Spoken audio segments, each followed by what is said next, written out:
ইলিশ মাছের লেজ ভর্তা খাওয়ার জন্য আর মাওয়াতে যেতে হবে না। আপনারা চাইলে ঘরে খুব সুন্দরভাবে মজা করে ইলিশের লেজ ভর্তা বানিয়ে নিতে পারবেন।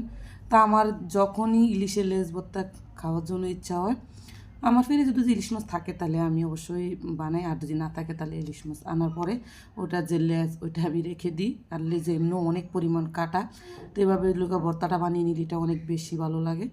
তো আমি ইলিশের লেজ ভর্তাটা বানাইই আগে সর্বপ্রথম ভাত খেয়ে নিছি, পেটটা বইরা ভাত খেয়ে নিছি। এখানে 4টা ইলিশ মাছের লেজ নিছি, নিয়ে আমি খুব সুন্দর করে হলুদ আর লবণ মাখায়া এটাকে রেখে দিছি। এটাকে রাখা লাগে না, এইভাবে লোকা ভেজে নেওয়া যায়। তো এখানে সরিষার তেল দিয়ে আমি মাছটাকে খুব সুন্দর করে ভাজবো।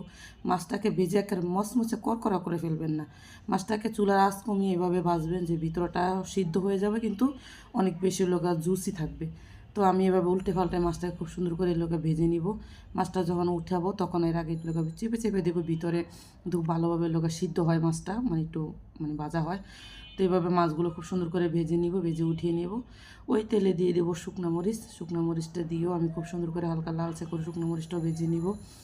শুকনো মরিচটা ভাজা হয়ে গেলে এখানে আমি শুকনো মরিচটা উঠিয়ে রেখে অনেকগুলো পেঁয়াজ ভেজে নিব হালকা করে। আপনারা দেখেন আমি প্রতিটা ভর্তার রেসিপি যে বানাই আমি আমার পেঁয়াজটা কিন্তু ভাজি করে দিই, মানে হালকা একটু ভেজে দিই যাতে গন্ধ না থাকে। আপনার চাইলে গন্ধ মানে কাঁচা পেঁয়াজটা দিতে পারেন, আমি হালকা করে ভেজে দিলে আমার কাছে বেশি ভালো লাগে।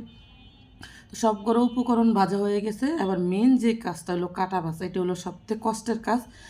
মজার জিনিস খেতে হলে তো কষ্ট করা লাগবে। তো সুন্দর করে আবারও কাটা বেছে নিলাম, কাটা বেছে এটাকে এক সাইডে করে নিব, করে নিয়ে এখানে মরিচটাকে আমি হালকা ম্যাশ করে নিব। আমার কিন্তু এখানে লবণটা লাগবে না, লবণটা আমি যেহেতু মাছের সাথে লবণ একটু বেশি দিই সেজন্য আর লবণ দিলাম না। তো কী যে করতেছে আল্লাহ জানে। তো মরিচটা ম্যাশ করার পরে দিয়ে দিব পেঁয়াজ, ধনিয়া পাতা আর অনেকটা পরিমাণ সরিষার তেল দিয়ে ভালো করে একদম মাখাজাকা করে নিব। খুব ভালো করে মাখাজাকা করে এখন আমি একটু সুন্দর করে বল বল করে রেখে দিব। দেখেন কতটা সুন্দর হয়েছে, অনেকটা পরিমাণ মজা হয়েছে, একদম মজা।